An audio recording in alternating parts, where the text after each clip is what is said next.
guys, welcome to this episode of the Trainer Feed. I'm one of your hosts, Jacques Delager. With me, our host, David Bravo. Hello. And Angel Sanchez. Yo. How are we all feeling today? Doing well. Yeah, chilling. Chilling like a villain. Just had a turkey sandwich. My belly's happy. Shout out Orwashers. Orwashers is pretty banging in there. It is fire. Angel, did you eat anything recently? Did I eat anything? Yeah. I had a sandwich as well. Also, shout out Topo Chico. Hopefully, maybe, this is fire. It's so good. Hashtag spawns, let's go. All right, so you guys sandwiched in. I didn't get sandwiched, but we're all good. Today, we're excited to bring on actually what ends up being our first professional athlete onto the podcast. Jarrod Neumann is a professional lacrosse player in the PLL with the Chaos LC. And it's someone that I've connected through the Rome community. I'm really excited to have this guy on, get a better insight as to how athletes are walking out. They're at a higher level, how COVID has had that's in implied challenges and things of that nature. So without further ado, let's bring him on.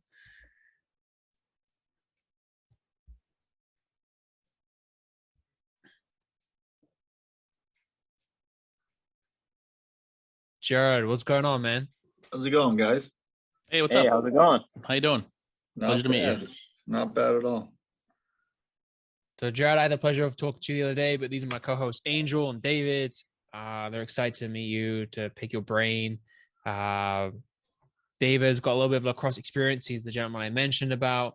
And let's start off, for our listeners who maybe not be familiar with your history, your path. Tell us a bit about your journey in becoming a professional lacrosse player. Yeah, sure.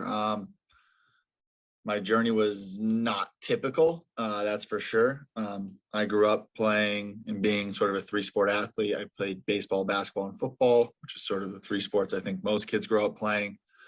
Lacrosse was not really popular where I grew up, you could say. And then my senior year, coming off of a knee injury from my junior year, I really had nothing to do in the spring, and a couple buddies convinced me to go out for the lacrosse team. It was either that or I was going to run track. Decided to just say, why not? Let's try something new. So I went out and tried out for the lacrosse team, ended up making it. And I was already planning on going to prep school the following year anyway to sort of get some of those basketball scholarships back. And, ended up really liking the sport, ended up really enjoying it. And then my lacrosse coach at the time was a former pro player, and he actually really convinced me to try to play at the prep school level and maybe the college level. So I attended a postgraduate school up in Maine, and I played lacrosse in the fall and spring, basketball in the winter, and just sort of kept growing my passion for the game, and then ended up with multiple offers to play at multiple Division I schools, and ultimately ended up deciding on Providence College. And then from there, sort of the rest is history. Graduated Providence, went on to play in the MLL, and then currently play in the PLL. And the PLL, you joined 2019, I want to say? Yeah, so 2019 was the inaugural season for the PLL, brand new league that was formed by the Rabel brothers, Paul and Mike Rabel. They did a great job. They really tried to make it player forward and player owned. So we feel like we have a say for once.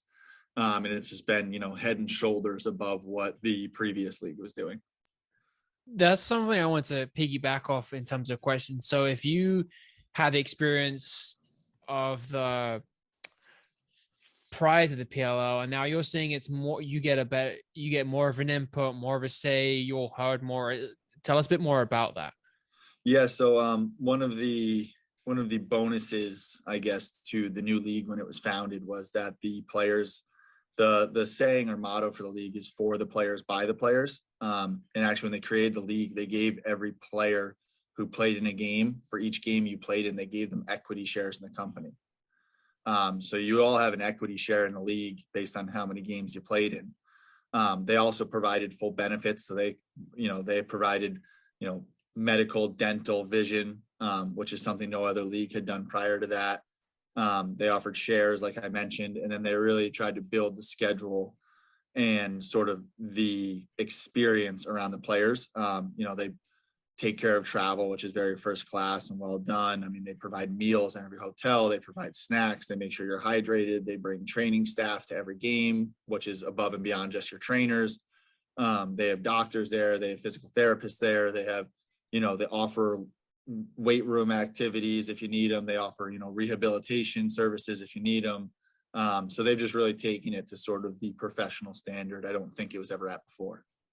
Is that to say that now that you're with these almost spoiled compared to what you were prior, do you think remind me the name of the other league you said was called the Major League Lacrosse? So it was the MLL. So, the MLL, now the PLL. So is there a lot of transfer over from the LLL to the PLL? Yeah, so actually this past season, the PLL absorbed the MLL. So they acquired them in an acquisition this last season. So a lot of the players came over. But the original decision when, Paul and Mike were starting the league was sort of you had a decision to either stay in the MLL or if you were invited, you had the position to go and take a risk and join the Premier Lacrosse League. And obviously they did their best to, take the best 160 or 180 players at the time in the world and try to bring them over, which everyone naturally came over based on what was sort of promised. And then this past year, they absorbed the MLL. So now there's only one professional outdoor league. That's phenomenal, man. Wow, that turned out well. That's a risk. You don't know how those risks are going to pan out. And speaking of risks, how I want to say during the summer of 2020, you guys were on NBC Sports. Tell us a bit about how playing in the COVID era has been, its challenges, its modifications, because I know that's not easy. We've seen on TV and the sports we follow. Yeah, I mean, 2020 was a brutal year for everyone, I'd say. In terms of sort of the toughest challenge was training, right? I mean, a lot of places I know, especially I have a lot of Canadian teammates on my team. Gyms were completely closed down. So they could not do any sort of physical activity unless it was at their home. With band's body really weight, struggled. yeah. I struggled. I mean, everyone struggled, but the biggest part or the biggest loss leader for all of us, I think, was competition, right? There was no more pickup games. There was no more, let's go practice outside, right? There was no more, summer leagues or anything else you could go sort of do to keep yourself busy and sort of playing. And I think that's really where in any professional sport, a lot of these guys develop their skill set is all in the off season. I mean, if you look at like the NBA, right, they have the NBA Summer League and the Drew League, and, the best players in the world are working out every day, practicing their craft, and then showing it off in live competition, which really shows, your growth and shows if the work you've been putting in is paying off. So not having any off-season league was really tough. Not being able to play anywhere, not being able to practice with teammates was tough. A lot of my Canadian teammates couldn't work out at all. I know my gym was very limited. You had to schedule a time, and if you didn't get that time or it didn't fit your schedule, you just you couldn't go to the gym that day. It was really tough. And then eventually, Paul and Mike decided to make the executive decision to have a bubble, whereas a lot of the smaller professional sports leagues just canceled their season altogether. So I was really grateful to them for sort of putting that together. But we had a bubble out in Utah that was, very demanding on the body after not being able to train and prepare how typically you normally would be able to for a season. Going out there and, having a miniature week-long training camp with your teammates where you're going 2-a-days and then going into, what they call the regular season at the bubble with a game every other day. It was definitely a huge toll on the body and mind, just because it was so much sort of thrown at you so fast with what I would say is a much less level of preparation than normal. So it was very difficult to sort of handle. But I thought we put on a good show. I thought we did a good job. We ended up losing in the championship to the Whip Snakes in the bubble, but we ended up revenging that sort of loss this year by beating them in the championship. So I'll blame that on the lack of preparation for the bubble. As long as you got that revenge win, there you go. That's what counts. Yeah. Tell us a little bit about how you had to balance some of the stressors between like sports, personal life, and everything else outside of that, and professional life. Maybe not so much about being in the bubble and then out of it, but just like in your career. Like, how have you found that balance, whether, from a student level all the way to the professional level? Yeah, I mean, I could say, going in professional life now, I think college and sort of being that student athlete probably prepared me for it the most. At PC, I was coached by Chris Gabrielli, who was the former Duke defensive coach when they won their multiple national championships. He's a very blue collar sort of, grinded out, hard work sort of coach. He expects a lot of you, but, he knows if you put in the work, you can get it. And I think sort of having him as my coach at PC kind of prepped me for professional life, because a lot of teams when I was in college were moving their practices in the off season to the afternoons, and they were finding times to fit it in. And, coach didn't believe in that. He made us get up early. We had, 5:30 a.m. practice in the off season. So all the fall we had 5:30 a.m. practice. Prepared us for the day. He always had the same saying. He's like, you guys do more by 8 a.m. than most college kids do the entire day.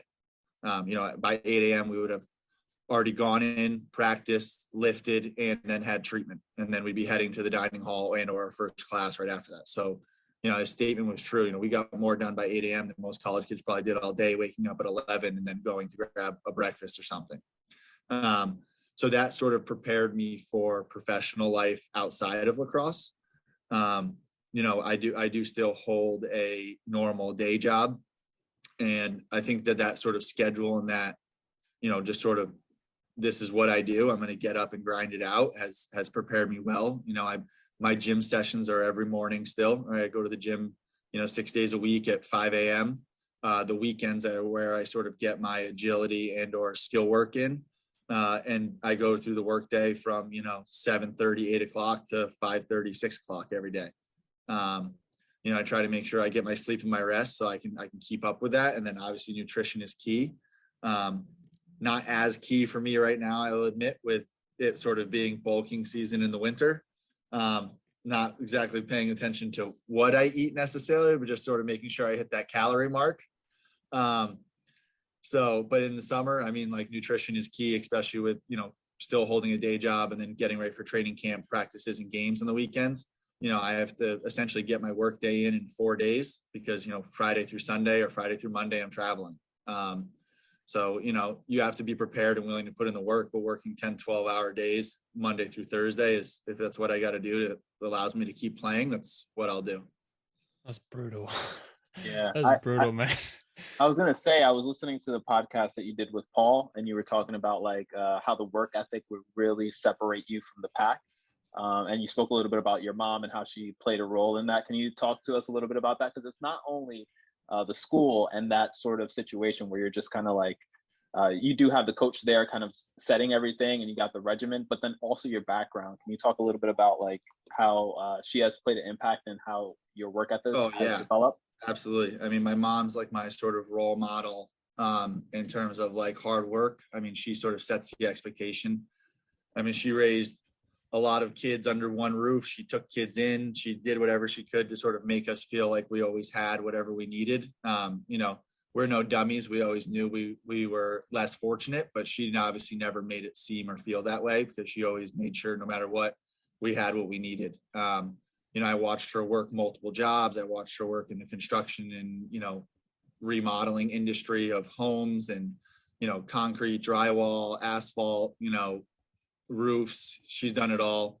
And I watched her bartend at nights and work 2-3 jobs. I've seen her do everything. So sort of that installation of hard work is just sort of in me because she was always nonstop. Right. And then no matter what, and you can imagine after working a 14, 15-hour day, you're probably pretty exhausted, but then she'd still make time to make her kids' games. Right, she'd always be there. She'd be the biggest fan and the biggest critic, but she would be there and she had no problem telling you how it was. If you sucked that day, she'd tell you. And if you were great that day, she'd tell you.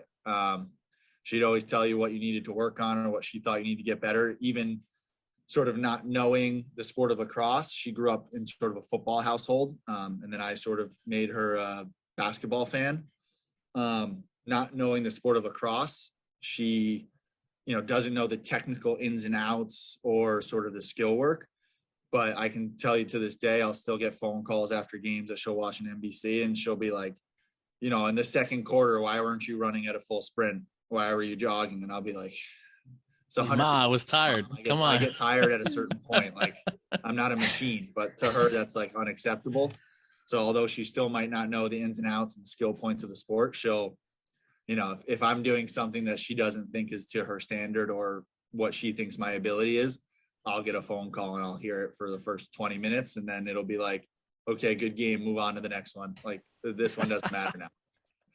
So Slice of humble pie, eh? She's sort of been my rock there in terms of like pushing me to make sure I'm always, there's never a dull moment when she calls. That's always like, you know, game ends. And at some point it's like, you're just waiting for it. It's like, there's going to be some sort of criticism in there somewhere, but you know, it's warranted. If she sees it, it's warranted. So, you know, at some point I'll know I was lacking and she'll make sure I know about it.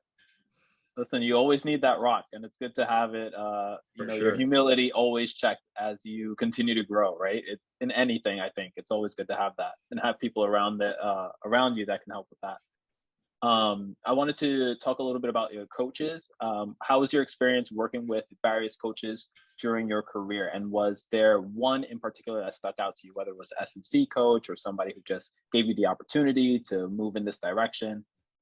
Yeah, I mean, I've been, I think sort of mentorship and coaching is very, very important in anything you do in life, whether it's, you know, sports, business, content, school, whatever you do. Having sort of a person you can look up to or admire to is super important. You need someone who has done it, and whether it's the way you're going to do it or not, at least they can give you that sort of guidance as to how they did it. I think obviously there's a million ways to sort of do everything, and there's no right or wrong way, but I think just having someone to help you there that's done it and been through it is huge. So I think coaching and mentorship is, you know, number one. I've been very, very lucky and fortunate. You know, I've sort of have 5 or 6 coaches I always kind of acknowledge and think back to, and they're all very different. My high school basketball coach, Ray Harp, was the type of coach that would never yell and or raise his voice and never get mad. But he was very, you know, it was almost more of a disappointed look if you were doing something wrong. Never yelled, never got upset, never lost his temper, never lost his cool. But he had a very high standard and very high expectation. And, you know, I appreciated that. My AAU basketball coach was very different. He screamed all the time, nonstop. But his message was, don't listen to the way I say it, listen to what I'm saying. Right? So very different coaching styles from an early age. Matt Strebel was my first lacrosse coach. He's a, you know, 14-year MLL pro. He's in the Lacrosse Hall of Fame. He's the one who put a stick in my hand. He's, you know, coached me along the way. He's given me tips and pointers. He's helped me out in life and lacrosse. I owe a lot to him for that. You know, I mean, I never thought I would be where I'm at with the sport of lacrosse, or it would take me to see the parts of the world that I've seen by playing it.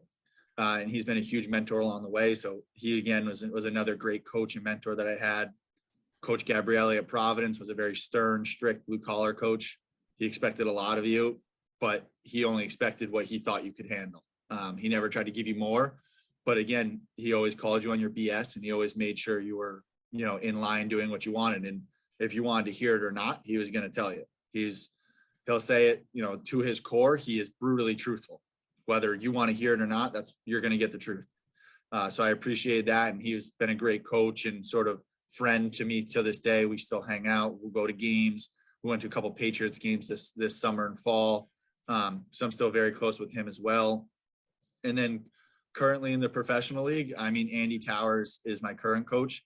He is a large personality. He's a good friend, and he's definitely a player's coach.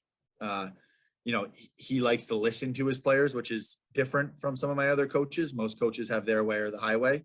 He likes to listen and understand his players, because although he probably is the smartest guy in the room, he understands that there's something he can learn regardless from us, right? Because we're out there doing it, we're executing it, and he'll give us schemes, but he still likes to hear our feedback and input and tweak things. So I've been very, very fortunate with a wide variety of coaches in terms of coaching style, leadership style, and mentorship style.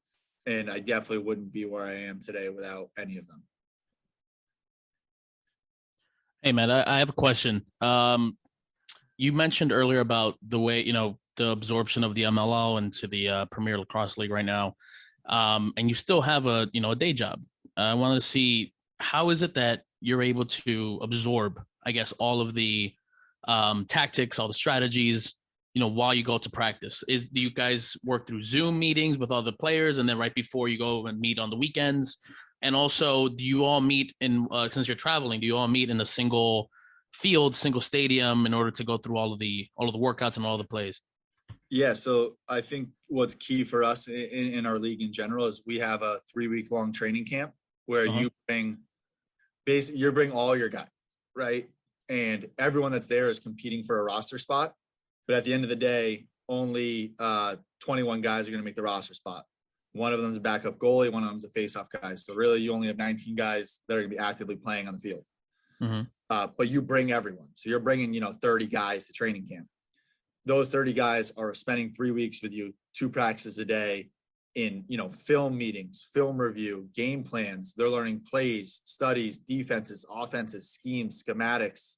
They're learning, each other. They're learning how to play and feed off each other. And they're learning sort of chemistry with your teammates, who they like to play with, who they don't. And that's sort of where your basic sort of principles are set and founded is in that training camp. And then from there, each week, right, there will be a weekly offensive and defensive Zoom meeting at some point throughout the week. And then there will be a team Zoom meeting at some point throughout the week at night, usually around 8 or 9 o'clock for a half an hour to an hour. So the offense talks about, the week before, and the offense and defense in the separate meetings, they talk about the week before, what worked, what didn't work, and they talk about the upcoming week. And then in the team meeting, we have a team Zoom meeting where we sort of talk about nothing but the upcoming week, the upcoming game plan, strategy, what offense we're going to run, what defense we're going to run. We all usually arrive on Friday at the hotel. We have some sort of practice at some point, and then Saturday morning we have a walkthrough, and then Saturday night we play. That's awesome. Wow. I mean, it's a hectic schedule, but it works. Yeah. I mean, you mentioned you doing your workouts in the mornings right before work, right before your regular job. How have your workouts been? I mean, you're a defensive player. Has it been, now that you're saying you're bulking, I mean, are you lifting heavier? Are you getting stronger? I mean, I remember when I used to play in high school, I went to high school in the South Bronx, and I remember they were, introducing lacrosse in my last couple of years. They would get all the football guys in, and especially doing their cleans, power cleans, snatches, and then just lifting heavy, benching like crazy, and no care in the world for your shoulders. But it's tough. I mean, how would you say your workouts now are different from either college, high school in terms of safety? Yeah. I'd say now probably more than college. Currently I'm in, like I said, a bulking phase where I'm trying to put on mass and size. So it's a little bit more of what you would probably call a meathead workout. But coming up at the end of March, I'll start getting back into more of my athletic lifts and my explosion.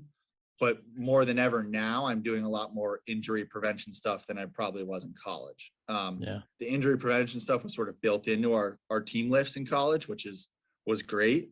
But I'd say now on my own, I'm probably doing more of that than ever. And, the workouts obviously vary. I'm not going to sit here and act like it's easy to get up at 5 a.m. every day, because it's not. It's not easy when, sometimes you're going to bed after Zoom meetings and calls and work at, midnight, 1 o'clock. But, you just do it. You just got to get out of bed and just say, this is sort of what I do. So I'm not going to say that every workout is great and fantastic. Would it be easier if I went later in the day? Yeah, probably. I'd probably have more energy. But, some days I have better workouts than others, and some days I push through. Like I said, right now it's more of a bulking phase, but coming soon I'll get back to those hang cleans, those explosions, sort of, a lot of single leg sort of mobility stuff. I'll do a lot more stretching. Yoga will start in early April. I'll start doing yoga again. So a lot more injury prevention stuff than I probably did in college, which is on purpose, because I don't have the same sort of schedule I had in college, where every day I could lift whatever time in the day I wanted. And if I wanted to do extra stuff, I had, facilities dedicated to me staying healthy. I don't have that anymore. So I have to sort of build that into my own. Do you guys work with individual athletic coaches? like on one-on-one here and there, or is it just all on a piece of paper that you have to follow? Nothing we have to follow. So it's completely up to you.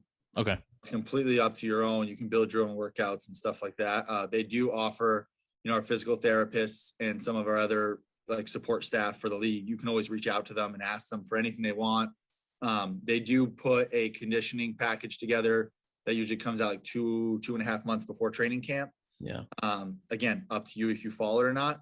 It's kind of unique in that everything you're going to do is on your own until you sort of get there, unless you live with some of your teammates or close enough to some of your teammates. So it's a little unique in that sense. That's awesome. Is that on a team basis or is that on a league basis, like the physical therapist and things like that?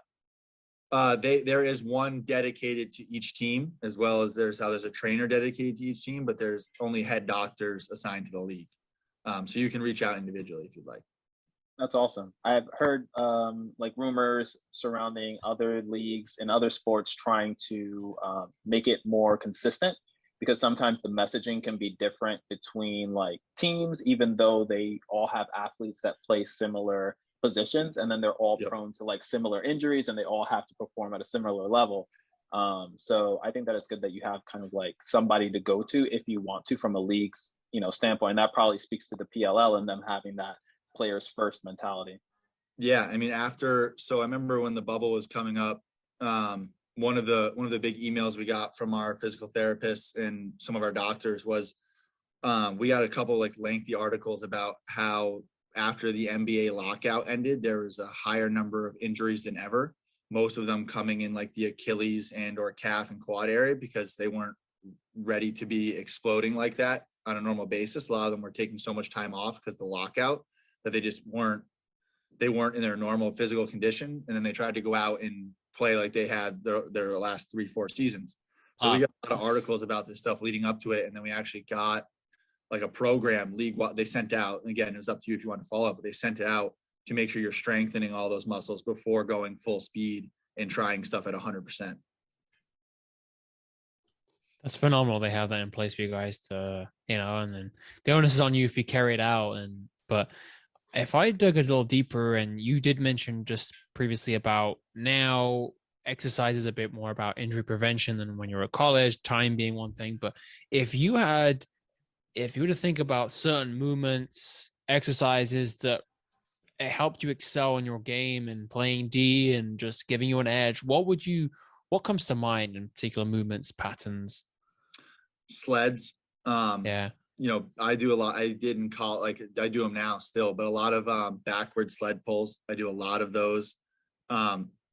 Light sleds for cardio, just going nonstop till failure. I mean, those things will kill you. A lot of single leg and knee stability stuff. I do tons of that. Whether it's, single leg lunges, I make sure, go light. There's no reason to try to kill yourself and go heavy. I use a lot of bands. Yeah. Good. And then something I've really tried to focus on lately is hip mobility. Sort of, activating your glutes and firing your hips and being open. That's something I've spent a lot of time on, because I notice in season with the amount of travel and, you're on a plane, you're practicing, you're playing a game, then you're on a plane again. If you're someone like sitting me, for hours on end, Monday morning, that like sitting, standing, then running and exploding and, going nonstop for 2.5 hours and then, shower, get to the plane. It's a lot, and it wears on you and you tighten up really quickly. So that's something I've really tried to focus on lately. It's interesting you say that. I feel when I read up about Tom Brady, for example, I know he just retired, but at the age of 44, what was different, what he was doing, and I think he mentioned similar to what you were pointing out now, was less resistance training in incorporating weights, more about the bands. And then this is something that you think about if you were to tell yourself, when you just started college and you were in the weight room, is there something you think you would tell yourself, don't worry too much about the cleans, worry about the simple stuff? Yeah. I mean, I think we were graced with a great lifting coach. I think a lot of kids, when they go into college, are under the impression like you need to be the biggest and strongest, which is just totally not true. It's dated, right? Yeah. One of my favorite lines from college, right? Like, I mean, my strength coach would always say speed kills, right? It doesn't matter how big and strong you are, speed kills. But like one of my favorite lines ever was, you get, I think I was a junior that year. You get freshmen in right every year who are young kids who probably don't really know how to lift. And all they think about is, I need to be the strongest kid in the weight room. And when they think about that, they think about like, I need to have the biggest bench press, and I need to be able to curl the most, and I need to be able to shoulder press the most. And it's like, those are all, movements that realistically have nothing to do with the sport of lacrosse. Unincorporated, right? You doesn't directly translate to anything. It doesn't. So it has really nothing to do with that. And I remember we had a freshman come in. Yes, he was a strong kid. He was a fit kid for sure. But his best workouts were bench press and something else. And I remember he was struggling, right? He had a really poor squat, and he had really poor flexibility because he was so stiff. And it was translating. So you're getting up at 5 a.m. to practice. And if you don't have ample time to stretch, you're not going to be able to perform. You're going to be very stiff like a board, not to mention when you're practicing in, December and February and March. And now it's cold outside too, like in New England, like, you're freezing. So it doesn't help. But I remember we were in a weight room session one day, and everyone was crowding around this kid as he benches. As a freshman, he was benching 315, which is, it's impressive. It's an impressive feat without a doubt, right? Yeah. Benching 315 for 3 to 5 reps as a freshman. That's an impressive feat for sure. Just might not be applicable to our sport. And if you can picture it, our strength coach, Coach Rick, is probably about 5'7" guy from Southie with a real thick accent. He's got a real thick Boston accent. And there's a bunch of kids like hyping this kid up to bench 315, getting him excited, which is all great for camaraderie. But he walks over and he just looks at me and he goes, "Yeah, have fun playing lacrosse when you're back." And he walked away. Exactly. That's awesome. That's one of the best lines I've ever heard. Yeah, just drop the mic right there. I mean, that's the biggest thing too, right? He could have cared less if the kid benched 315. He just walked away. Yeah. I mean, it's not like, in football, they have like in the combine, you're benching 225 for reps, right? I mean, is that still one of the things now? Yeah. It is, but I mean, what carryover does that have? If you're a lineman, theoretically the lineman, right? But you never, and the same for any sport such as athletic as lacrosse is, you're never in a static position if you're back on a bench, right? Like you'll never, like if that was the same lacrosse, if when someone had, like, whether it's an overhead press, right? Okay, you're assuming, or even like if someone was trying to suggest that cable flies had some carryover. Well, yeah, but you never have a symmetrical position, right? It's always a cork position. That's the thing too, position. right? Like you're checking somebody coming into the crease. It's like, okay, 315 bench press, great, but you're standing up. You're not really like on the floor. It's funny because you mentioned the combine. It's funny because I was watching, one of my favorite movies is The Blind Side, but I was watching it and like, I watched it recently. Yeah. If you listen to it at the end when Sandra Bullock's talking, right, she's like, one of the things they look for in the best D tackles or O tackles are like big, thick thighs, thick legs, and the hip mobility to stay low and move, because like realistically, that's where your power is going to come from. Is they're not going to be just flat, just like pushing out against the middle lineman. No, they're going to be like exploding up into them, trying to get them under their pads. And it's like they don't mention chest or arms or bench press once. Nothing, right? That's not what they're looking for. And it's funny, and this is a bit of a rabbit hole, but I don't know if you're familiar with the tool, the Viper, the workout tube. Like I said, the handles. Yep. So I'll never forget when first time I heard this guy speak, Michel Darcol.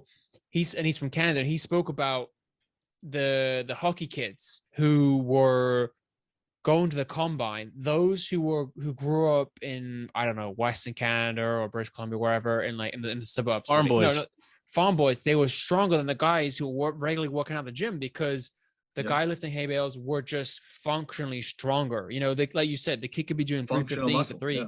Yeah, it didn't translate. Whereas if you're doing carries, and I know I listened to a podcast recently with a strength expert, Dan John, and he spoke about the best exercise just being carries, and that translates to pretty much anything and everything, right? So it's just super refreshing to hear, even here in this sport, which I've believed it to be in many sports the case, where if it's not directly transferable to the sport, like it's good, it's conditioning, the body's getting a workout in, but it's not is it necessarily giving you the edge? And it's just no, especially for a sport too that's been nicknamed the fastest sport on 2 feet, right? Right. It's almost that static stuff is just non-transferable. Is there some sort of combine for the PLO? Anything in terms of getting people in? Or No, like before the draft? it just comes out of the college draft. So really your performance in college, and then you get drafted to a team, and then sort of your ability to make a team or a roster comes in training camp. Okay. Are any of the teams based on cities? I mean, No. no. So how do you form your rivalry so far?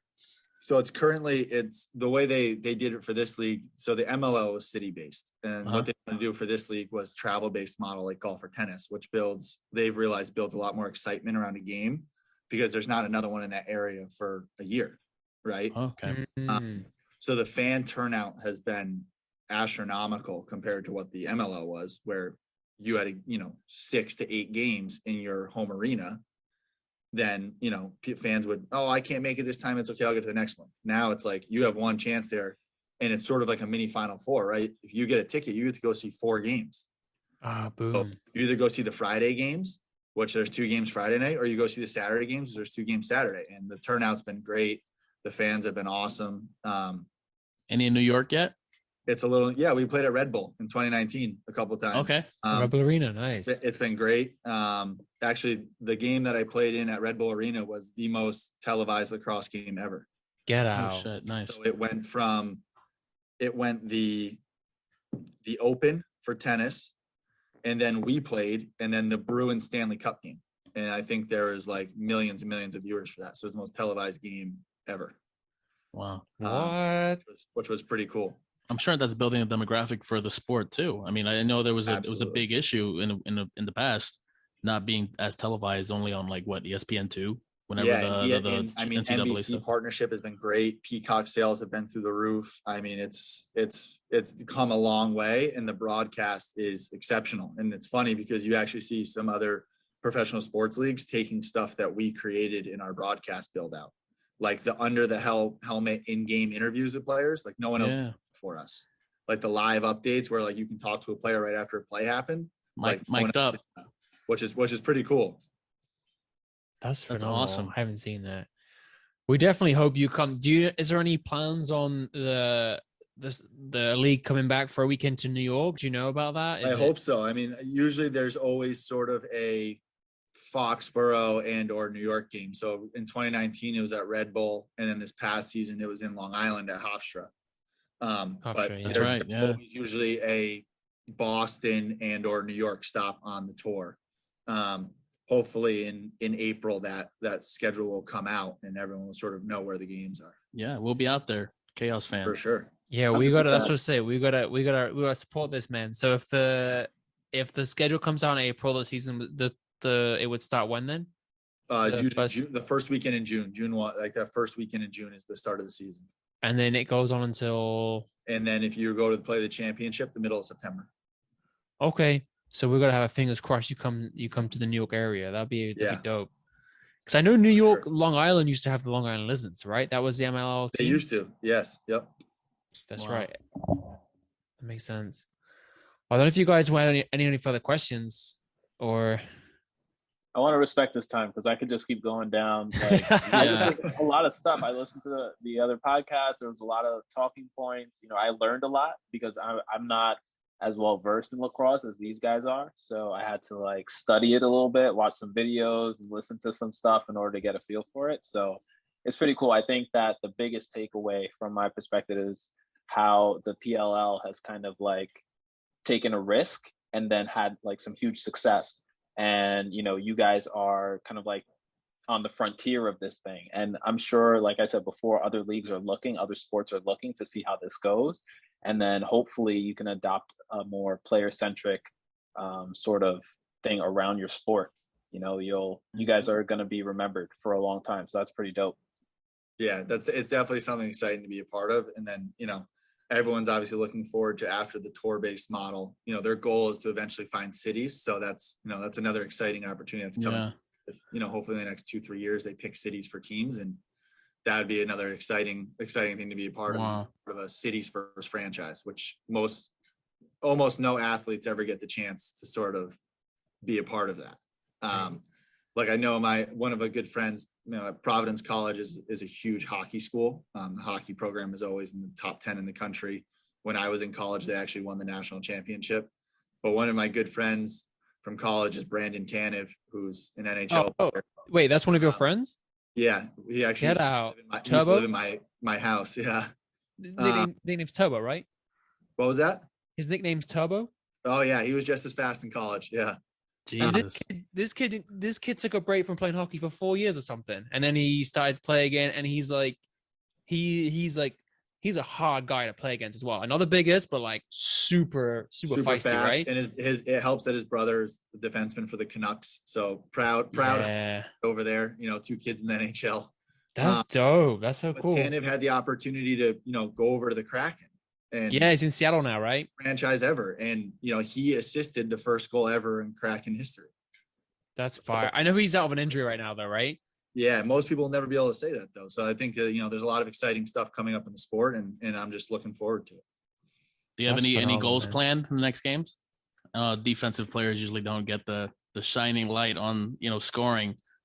I've done a fair share of that though. I have quite a bit of press around scoring. So Nice, let's go. I mean, I just want to win it again, just Mhm. because the Whip Snakes won the first 2. They beat us in 1. We just beat them in 1, and to win another one now would be 2-2, and I'd be happier to know. Would you say they're your rivals now? Yeah, I think they've always been for Oh, sure. nice. Do you guys have any people from the indoor league coming into the PLL or interest in it? Most of my team is Canadians. So I have 5 players on my team who all live together in Buffalo and play for the Buffalo Bandits. Yeah. Wow. Do they That's find box lacrosse, right? Yeah, box. Yeah. Do they That find sport any is, issue in terms of, I guess, playing? I mean, maybe they find it easier to score. I mean box lacrosse, the Bigger net for goalies. them. Exactly. Bigger net for them. But it's also different seasons. So the only negative part about that is they're coming off of an indoor season when they come to our outdoor season. So sometimes they're banged up and they have to deal with nagging injuries because the indoor sport is brutal. And they play. As long as you don't hit him in the head, there's basically no rules. You guys are able to fight. Yeah. Yeah, they fight. Get out, really? No, they drop the gloves. They go in. It's just like you hockey. get a 2-minute penalty and you move on. That's it. Like so actually my goalie on my team, Blaze Reardon, he's won 3-time goalie of the year. He's my roommate. He's one of my best friends. He plays in the NLL. He plays forward, so he's a scoring player. He's like attackman. He plays goalie in outdoor, but in indoor he plays forward. It's like funny because I was watching a game the other day and he got into a fight, and I'm like, it's like chucking him.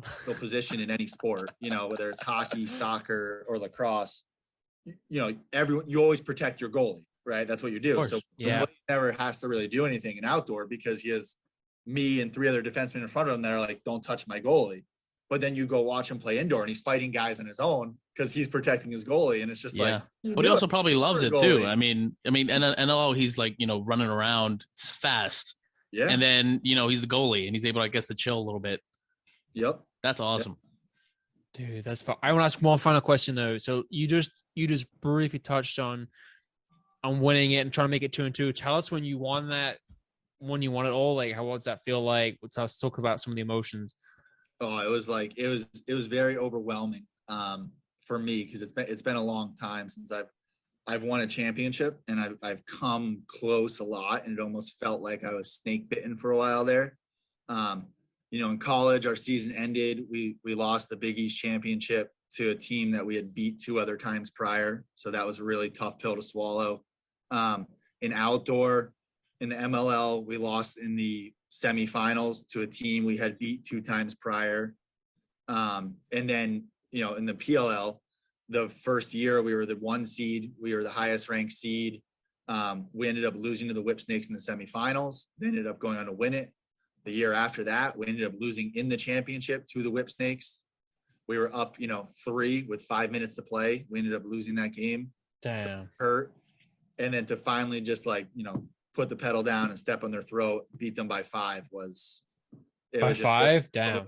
It had been a while since anything's happened, and I was just like, it was like a weight was finally off my shoulders. Because I have won, basically every other individual award that you could win in the sport. I just hadn't captured that yet, and that was like something I had been waiting for so long. Was that the same year you got Defensive Player of the Year? Or was that I got Defensive Player of the Year 2019. I got Fastest Shot 2019. I won, all the individual awards, but the award I cared about the most was the one I was like still chasing. And then finally it happened. And like when it happened, I was almost in shock. I was like, Nice. what is this? Like, this is how this feels. Like, you're supposed to be excited right now. Like, I'm so used to walking off that field, like, disappointed and or upset in those last games. Finally, it was like a deep breath. It was like, I've done it. Like I have it. Because, I guess in a sense, no one, you can never take away someone's individual accolades, but at the same time, you kind of can always just be remembered as that player, the individual player that was really good. But when you win a championship, right, that's etched in history. Like, that's not going anywhere. That'll always be on that cup. That'll always be in the record books. That'll always be, the first thing people look at, the most important thing people look at is championships. Whenever they gauge a player or their legacy, I don't care who you are. I don't care if you win 20 MVPs in a row. Why didn't you win a championship? Because there's that about leadership on a championship team, that if you can't get that done, are you more worried about yourself and your individual performance than the team? So it's like, I finally got that accolade that I've been waiting for. That makes total sense. Because when you look at any athlete and they can be, the number one pick and be the sickest player, have the sickest stats, as you said, but if they don't, it's if you know the McDavid reference, McDavid, the Oilers. Oh yeah. Like, and he's nicknamed McJesus for a reason, because he is like Jesus on ice, but they can't go far in the playoffs, right? And like, no one's doubting how talented, how fast this guy is. But as you said, you can have all the individual accolades, but no one's really going to remember. Not that no one's going to remember, but they really will for sure remember if you won the championship. And I think that's, like you said, is the ultimate. He had all the skill sets, and no one doubts when you come into a team, if you have the skill sets, but can you turn it into the winning pedigree? Can you turn it into an actual championship?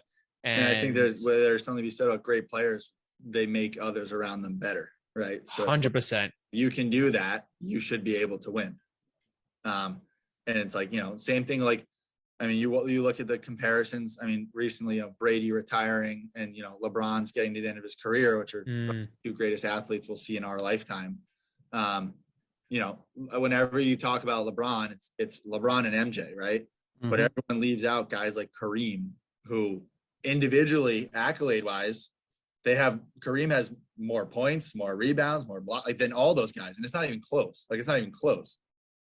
But he doesn't have 6 rings, and he didn't do it in a flawless manner. So he's not even in the conversation, which is baffling, but it's true. Kind of how we view it, right? I'm still hoping Brady comes back, change his mind. Brady, I think he will still play. Brady will sign a 10-day contract with the Patriots and retire a Patriot. Hey, I don't know. He didn't mention the Patriots in that long. I think that's why. I think he wants. I think if you read that paragraph, did he once say retire? That's what I was thinking. Thank you. He didn't write it one time. He never once said I'm retired. He just said I want to thank you. And he never said I'm retired. Oh boy. Oh man. Calculated guy. He's smart. Have him come back. Edelman come back. Once. It's done. And he's gonna bench Mac Jones and take the starting job again. He's gonna take the first snap and he's gonna throw a touchdown and he's gonna call it. That's it. Walks up just leave. Retires the game. He's just gonna say I'm done. Go ahead. Oh, Jarrod, dude, this has been awesome. We really, I'm sure we just scratched the surface of what I want to ask you, but we want to respect your time. For anyone who would love to find out a bit more about you, is anywhere that they can reach out to you or? Yeah, Instagram, Twitter. I mean, I'm always on there. jnew_88. I'm pretty accessible. I respond to a lot of DMs and messages. If you want to read or learn some more, there's some good articles on Inside Lacrosse and US Lacrosse Magazine that sort of tell my story a little more in depth. But anything to reach out, feel free. I'm always available. It's fun. Those highlights on YouTube. Yeah, and let's see you in Hope see you at a game soon. Decked out in our KS gear. We'll be good. Love it. Let's go. Love it. Awesome. All right, man. Dude. Thank you very much. You Pleasure so to meet much, you. man. Thank you. Thanks, guys. Take care. Thanks, man. Have a good day. Bye. That was phenomenal, cool. Man. What a guy. Awesome. Chill, man. That was awesome. Super. That's so awesome. I had no idea.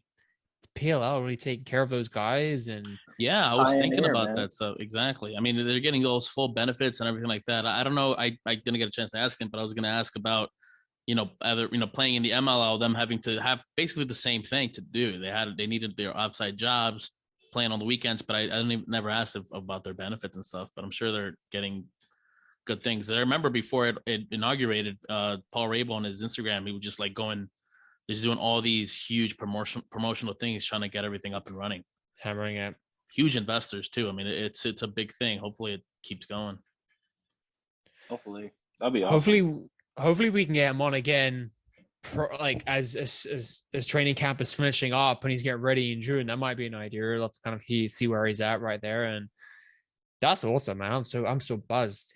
I think we just scratched the surface of that guy as well. I think there's so much more to it as well. But yeah, we're so glad he was able to join us for sure. Yeah, we got to get our jerseys and get going to that game, man. They'll be buzzing. You know, when you know someone, I think as well, that's that connection as well. And he's a D-man, right? So I bet you for a fact he lays some big hits as well. He's a big guy. It's so much fun just check some dudes out, destroy somebody in the crease. Yeah, I'm buzzing. I remember back when I went to lacrosse camp for about a week. It was a Nike lacrosse camp up in Fairfield University. Oh, by my folks. School. Yeah, it was awesome. We went, and I think 2 days in, I think I broke a kid's collarbone. It wasn't on purpose. That's your career, Don David. And I remember, because I remember we were playing, and then he was, coming in trying to score, and I just laid him out. And then the next day, I see like ice and shit all over his chest. I felt so bad. Dude, end this man's career. Collarbone, and Colin used to play lacrosse. Let me find out. Let me find out. I felt bad. I mean, it was like the second day of camp, and then he's like done. You ended his career. He's gonna get a scholarship. Everything. David's like, nah. I don't even know who. You can be a lawyer now. I completely forgot. No, but we used to get a lot of cool people in. It was like people from Bridgeport, Connecticut, in too, and we were like chill, super cool guys. Maybe we'll hopefully, if I reach out to them again, maybe we'll get them on, see what they're doing now if they're playing lacrosse still. But that'd be dope, man. It was super sick. Wrap it up. Yeah, let's wrap it up. It was dope. All right, guys. Thanks for listening. That was a great episode. We'll catch you in the next one. Peace. Peace, guys. Bye.